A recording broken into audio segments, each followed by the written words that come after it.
And it's just basketball. At the end of the day, it's just basketball. Like and subscribe. Like and subscribe. Like and subscribe on the way in the door, my people. I hope you all are having a truly fantastic day today. Welcome back to Fanboy Fridays. Fanboys, we hope that your day is going terrible. I already know that you're in your emotions just from the title of this video. I know that you read the title of this video and you had an emotional reaction to it. I already know it. So, I'm glad I can help out. We're going to talk a little bit about just LeBron James and his manufactured, created career that will ultimately leave him unfulfilled as a person. Yes, he has all the things. Fanboys, we know he's rich. You don't have to tell us. He's rich. He has more money than us. But regardless of that, he has not done what he actually wanted to do, which was actually become the greatest basketball player ever. That's what he wants. He wants to be seen as that. So on that note, let me start off by saying this. The things that you earn in life or that you attain in life are only worth what you sacrifice. Let me say this one more time for you fanboys. The things that you earn in life, the things that you attain in life are only worth what you sacrificed. And what do I mean by that? I mean that if you had to overcome a lot of obstacles, if you didn't have a lot of help along the way, well, when you finally get the things that you want, you are going to feel very fulfilled because you earned it. However, if the things that you wanted in life were pretty much handed to you, you're not going to feel the same sense of satisfaction. Ask Kevin Durant. Again, all you have to do is look at pictures of Kevin Durant when he won that first championship with Golden State. And I tell you what, if you just isolate his face without seeing him holding the championship trophy, you wouldn't have known that anything great had just happened to him because his face looked very unimpressed. And how could you be? Like you went and joined the Warriors to win that championship. So again, what you attain in life is only worth what you sacrifice to get them. And this is why LeBron James is not a top 10 player. This is why comparing him to Michael Jordan is such a fake and false comparison. Because these two guys are opposites. These two guys, LeBron James and Michael Jordan, are opposites. Michael Jordan is the ultimate competitor. LeBron James does everything he can not to compete. Michael Jordan felt it was his duty and obligation to show up and play 82 games. LeBron James spends his time figuring out how to not only play as least games as possible, but how to not play hard when he's on the court, not play defense. Michael Jordan turned a loser franchise into a dynasty. LeBron James has simply stacked the deck in his favor, again, taking shortcuts to get what he wants. Michael Jordan has never had to ask anybody for respect, has never had to say he was the GOAT. And, we already know what's the deal with LeBron James. You're king, fanboys. And by extension, you guys. Again, you guys support this guy because you relate to all this foolishness. You guys are shortcut takers in life, I'm sure. But yeah. So this is why LeBron James will never be completely fulfilled. When you talk about how LeBron James and Michael Jordan contrast, with Michael Jordan getting cut from the varsity team when he was in high school. I think he was a sophomore in high school. To LeBron James pretty much being labeled the king. You know, being labeled the chosen one before he set foot in the NBA. This is the fundamental difference between these two. Is Michael Jordan was always thinking about overcoming something, and LeBron James has always had these titles just thrust upon him before he's earned anything. You know, the difference between Michael Jordan coming into the NBA, and yes, when Michael Jordan came into the NBA, his former coaches, you know, his coach on the Olympic team was already quoted as saying that he's the best player they've ever seen. However, that came through the hard work that Michael Jordan was already putting in. Again, you know, going back to what James Worthy said in The Last Dance. Like, when Michael Jordan first got to North Carolina, James Worthy said, I was better than him for like 2 weeks, 2 or 3 weeks. And because Michael Jordan was working so hard, like, he just kept elevating his game at a rapid pace. And Michael Jordan never bought into the whole thing of having that label. Again, Michael Jordan always felt that he had to earn what he get. He was like, don't put me in those, don't compare me to Bird and Magic when I haven't won anything. Like, I have to win to be compared to these guys. This is the way he felt. And again, LeBron James comes into the league with the label, the chosen one. And here's the thing. Fanboys, you're not going to like this, but I'm going to go ahead and say this. Pretty much LeBron James hit his ceiling in high school. LeBron James hit his ceiling in high school. And I'm not saying he didn't get any better in the NBA, but comparatively, he didn't get that much better. He didn't really expand on his game. He just got better at the things that he was already good at for a few years.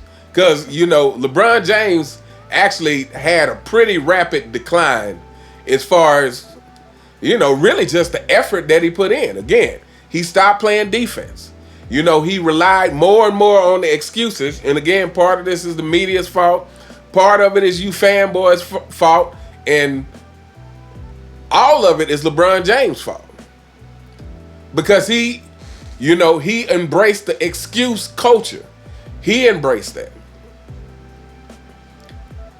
And instead of embracing the opportunity to turn Cleveland into a franchise, like if you're a competitor, like for all the comparisons that LeBron James likes to have to Michael Jordan, and for I guess even more than that, for all the ways that LeBron James has tried to copy Michael Jordan, you know, with wearing the number 23, with his fake powder toss, with fake Space Jam 2, you know, trying to shoot free throws with his eyes closed, which is, again, it's just completely ridiculous. You know, that's how you know, this is like, again, you can't shoot free throws with your eyes open. Why on earth would you be attempting them with your eyes closed? Just completely ridiculous. But for all the ways that LeBron James tried to copy Michael Jordan, you would think that coming into a league to a loser franchise, if you're a competitor, that's what I would have been aspiring to do. Is okay, Michael Jordan was able to take Chicago, a losing franchise, turn it into a dynasty. Like, I am staying here in Cleveland, and I'm going to earn as many championships as possible here in Cleveland. Fanboys, nobody wants to hear that was impossible. Again, it's all about the leadership aspect. Again, if you go look at those teams that Michael Jordan won that first three-peat with, you know, those guys played the way they did. Again, I just did the video on the 1991 series, and again, you know, the difference between the first game that the Bulls lost and the rest of the series is that the first game, Horace Grant, John Paxson, and Cartwright only had 6 points apiece. The very next game, Horace Grant had 20. I think Cartwright had 12, and Paxson had like 16 or something. But this is the leadership of Michael Jordan. It's not just about saying that you believe in your teammates like LeBron James does. Like LeBron James says this a lot, but it's, again, what are you believing in? Why are you believing in? To me, people have to give you a reason to believe in them. And as a leader, you have to find a way to motivate your team to be at their very best all the time. This is what Michael Jordan did. This is why Chicago became a dynasty. It's because Michael Jordan knew how to, and again, you can say whatever you want about his method of doing it. You can say he was an a-hole, but he got the job done. This is what LeBron James did not do. This is what he should have been aspiring to do in Cleveland. But again, that takes a lot of self-accountability. That takes willingness to literally put everything on your shoulders, meaning that when you lose, you have the attitude that, okay, I need to get better. We lost, I need to get better. Because one way or another, I'm going to get this done. But LeBron James passed up on his opportunity to do that.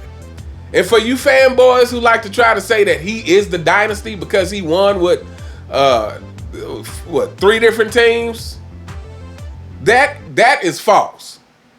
You don't become a dynasty because you went to teams with some great players. That's not being a dynasty.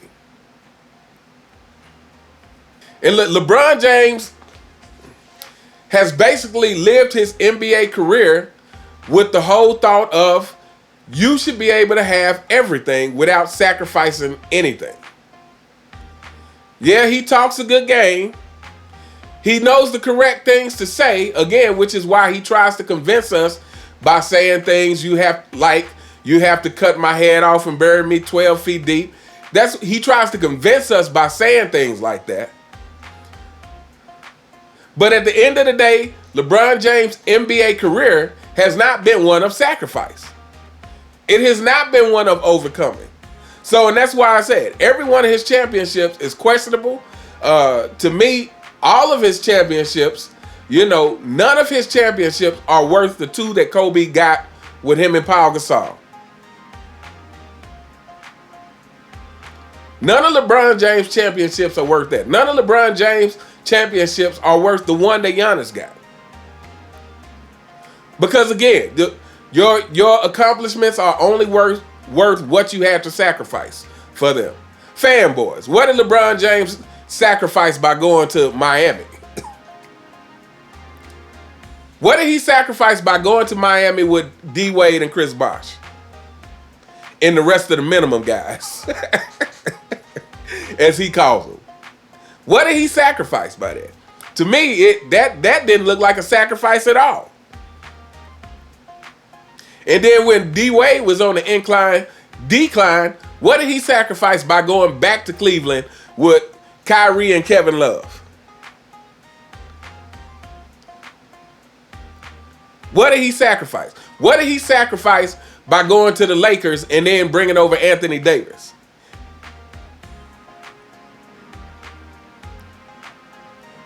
The sacrifice would have been staying in Cleveland and getting as many championships as you can there.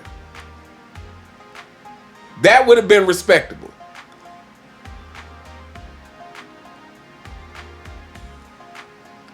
But anyway, it is what it is. And like I said, I don't believe LeBron James is ever... Again, LeBron James can't be satisfied because if he was satisfied, a satisfied person doesn't have to ask for his respect.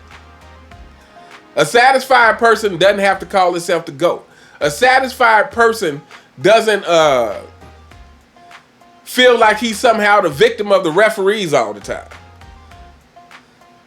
But anyway, it's your king, fanboys, But anyway, let me know what you guys think in the comments. What do you think? Do you think that any of LeBron James' championships or accolades have been truly earned? Or do you think that LeBron James' whole existence in the NBA has been one of shortcuts and handouts? Let me know what you guys think in the comments. You all have a truly, truly fantastic day. And I'll see you next time. All right.